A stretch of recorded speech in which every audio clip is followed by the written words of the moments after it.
venues très nombreuses au stade avant d'être installées par les protocoles d'État à la tribune où l'on a noté la présence des officiels, membres du gouvernement central, députés et sénateurs, du gouverneur de province et des notables du Kasaï oriental. Au cours de la célébration eucharistique, l'évêque du diocèse de Mbuji-Mayi a d'entrée de jeu circonscrit le sens de la prière du jour.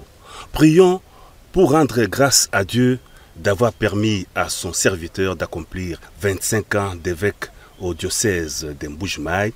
Prions aussi pour notre président de la République à qui l'Éternel Dieu a accordé 60 ans de vie et pour qu'il continue à faire du bien, a indiqué Monseigneur Bernard Emmanuel Kassanda. Un des temps forts de cette célébration, ce sont les différents messages lus, notamment ceux du pape François et du nonce apostolique Ettore Balestrero. Monseigneur Marcel Outembi, président de la conférence épiscopale nationale du Congo, a vivement salué la présence du président de la République à cette messe d'action de grâce. Votre participation est un signe d'une collaboration saine entre l'Église et l'État congolais pour le service et le bien-être de la population, a souligné l'archevêque de Kisangani. Convié à prononcer un mot de circonstance, le président de la République a félicité Monseigneur Bernard Emmanuel Kassanda pour la célébration de son jubilé d'argent et salué les qualités d'homme de droiture, d'honnêteté, de sagesse de l'évêque du diocèse de Mbuji-Mayi, des valeurs qui doivent profiter à la province et au pays, a dit le chef de l'État. J'ai fait de mon mandat à la tête de mon pays un mandat pour lutter contre les antivaleurs. Et je sais que nous avons eu à plusieurs reprises l'occasion d'en parler, vous et moi. Voilà pourquoi je le dis pour ceux qui ne le savent pas. Monseigneur Emmanuel Bernard Kassanda est un grand homme, un homme de valeur.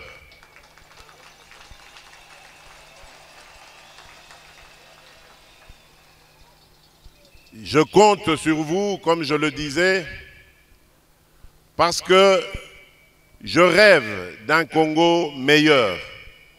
Depuis que je suis arrivé à la tête de ce pays, je me suis rendu compte de l'immensité du gouffre dans lequel ce pays se trouvait.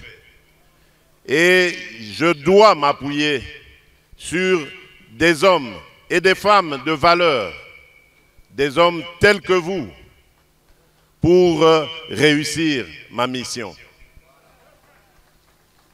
Permettez-moi également, Monseigneur, de remercier et de rendre hommage à Monseigneur Marcel Outembi, ici présent, pour son discours et ses mots aimables et encourageants à mon endroit et à l'endroit de l'État congolais. Oui, Monseigneur Marcel, je crois aussi que l'État et l'Église, particulièrement l'Église catholique, ont l'obligation, je dis bien l'obligation et le devoir de collaborer, de marcher ensemble. Et c'est peut-être ici l'occasion pour moi de tirer la sonnette d'alarme par rapport à une certaine dérive constatée au sein de l'Église catholique.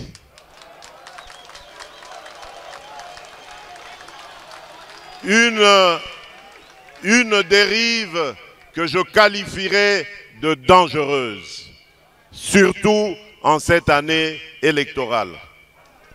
L'Église doit être au milieu des villages. Ici, je serais tenté de dire, l'Église doit être au milieu des Congolais.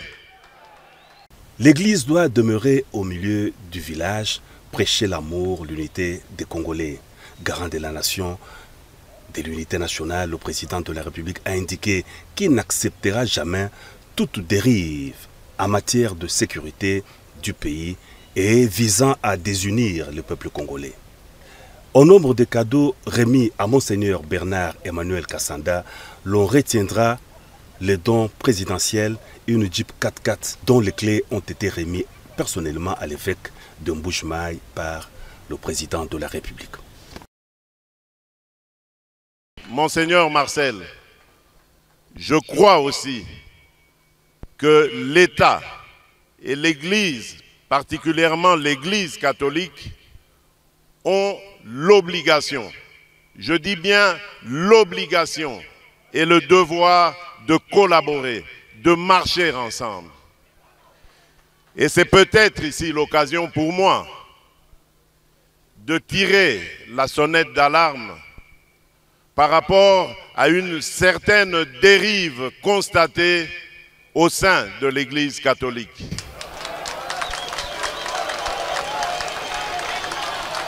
Une dérive que je qualifierais de dangereuse, surtout en cette année électorale. L'Église doit être au milieu des villages. Ici, je serais tenté de dire, l'Église doit être au milieu des Congolais. Elle doit prêcher l'amour, l'unité et l'égalité.